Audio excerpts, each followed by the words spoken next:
There is no way to raise a meaningful amount of revenue relative to the size of our fiscal challenges by just limiting the value of deductions for the wealthiest Americans. So, in fact, he is virtually saying that, you know, in fact, one of his quotes was that without a tax hike on those who have an annual income of more than $250,000 a year, yes, there is not going to be an agreement without that. And I think he's sticking to that. And I think there will actually be an increase in taxes. I think because of the result of the last election, Republicans are actually going to have to accept that that is a reality. I mean, these tax increases that Obama is proposing are quite popular. They've got about 2/3 of the population.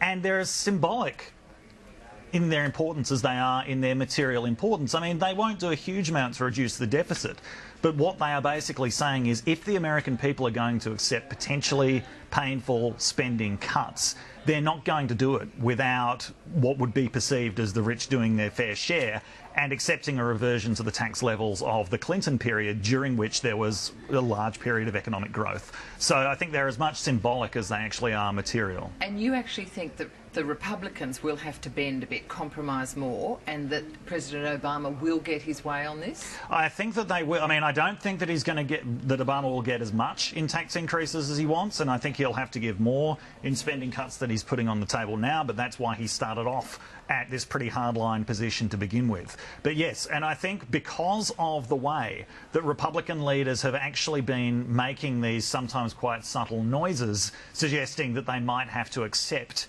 tax increases, Republicans know that if the agreement breaks down, if they fail to get the agreement again, they primarily will get blamed. They're the ones who have to face re-election in 2 years. Opinion polls consistently find, and whether or not this is fair is another question, but they consistently find both parties share the blame, but the House Republicans take the majority of it. And that's the same way that people saw the negotiations back in 2011 as well. So I think that Republicans have to wear that blame at the next midterms. That's right. And even though Republicans won control of the House, the regained control of the House at the last election, they actually lost the majority of the House vote.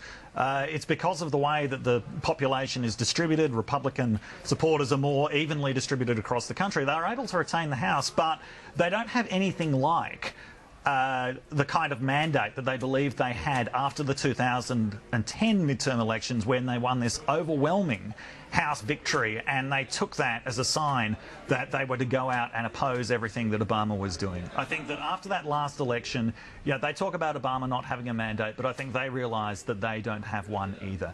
And I imagine that we are going to arrive at a situation where this quite popular tax increase actually will take place. Oh, God, let's see whether they take it to the 11th hour. I want to move on to the UN vote to give Palestinians non-member observer status. Yes. Now, it did pass. The US voted against it. Australia abstained. Yep. To the US first, I mean, yes, they are a great and strong supporter of supporter and ally of Israel, but would you still ask, why were they so prepared to go into the minority view and vote against this? Well, let's not forget, the US has been isolated on this issue for about the last 40 years. I mean, the United States has deployed most of its Security Council vetoes on issues relating to Israel. For years, the General Assembly has been taking pro-Palestinian measures, which the US has just rejected out of hand. And the voting pattern that we're seeing in the UN is actually a fairly typical one for votes related to Israel. So the United States is not afraid of being in the minority on this question. It has been the minority on this question for the last 40 years. All right, but couldn't they still be an ally? And this essentially seemed to be Bob Carr's view, our foreign minister, that Australia is still a strong supporter of Israel, but we abstained because, according to him, partly because we don't support, Australia doesn't support the settlements. Yes.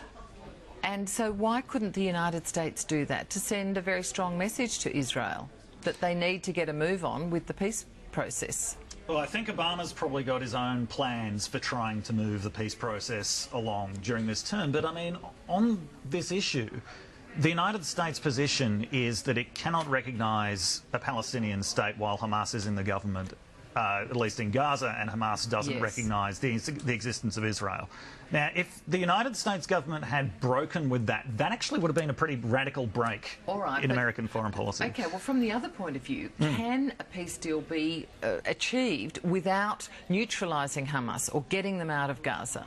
I think that actually any future peace deal that is achieved is going to have to recognise the reality of Hamas being in the government and whether Hamas eventually moderates its position over time. But I think Hamas is basically there to stay in Gaza, and it's there to stay partly because it was a more effective government in Gaza than Fatah could ever be. And a lot of times we have seen in the history of the Middle East when people are offered a choice between Islamists who will actually deliver on what they promise and some kind of corrupt Western-backed rule, they take the Islamists. I think that is what's going on here. So I think that the United States will, at some point, actually have to accept the existence of Hamas, and hopefully Hamas will moderate in a way that actually makes that possible. Do you think Australia got our vote right, wrong, or did we take the wimp's way out, as the government has been accused of doing by sitting on the fence and abstaining? We took the wimp's way out, but that might have been pretty prudent here.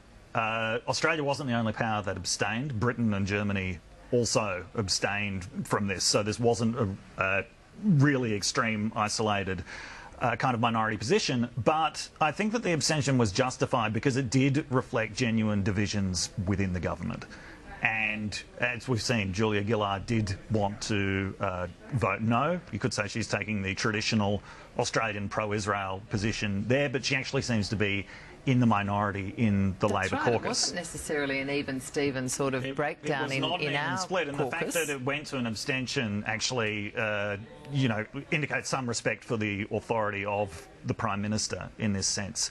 So I think an abstention, you might say, was actually a fair reflection of opinion within the government. It's probably a fair reflection of public opinion within Australia as well.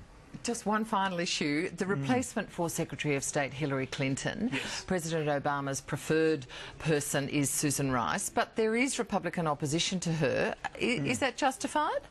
I don't think it is justified. Basically, Susan Rice has become the whipping girl, if you like, for Republicans who are outraged by the Obama administration's actions in the immediate wake of Benghazi. Because Susan Rice was the one who went out there on the TV talk show circuit giving the government's position on what had happened.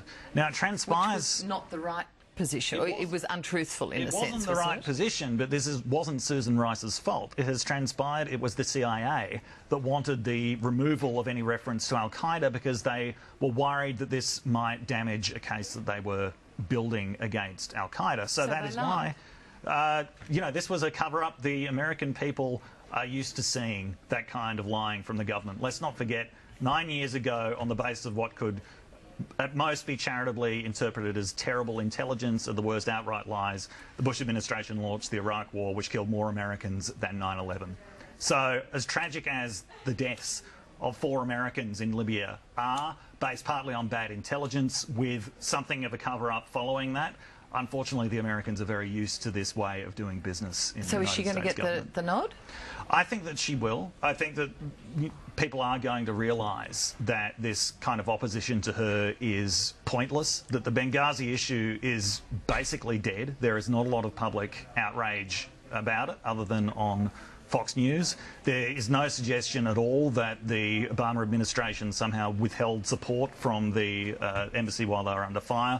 All of the bad decisions that were made seem to have been made at the level of the CIA. This is not some kind of scandal on the level of Watergate, and I think that the Republicans are going to have to acknowledge that. All right, Dr. David Smith, we'll leave it there. Always good to get your insights. Thank you. My pleasure.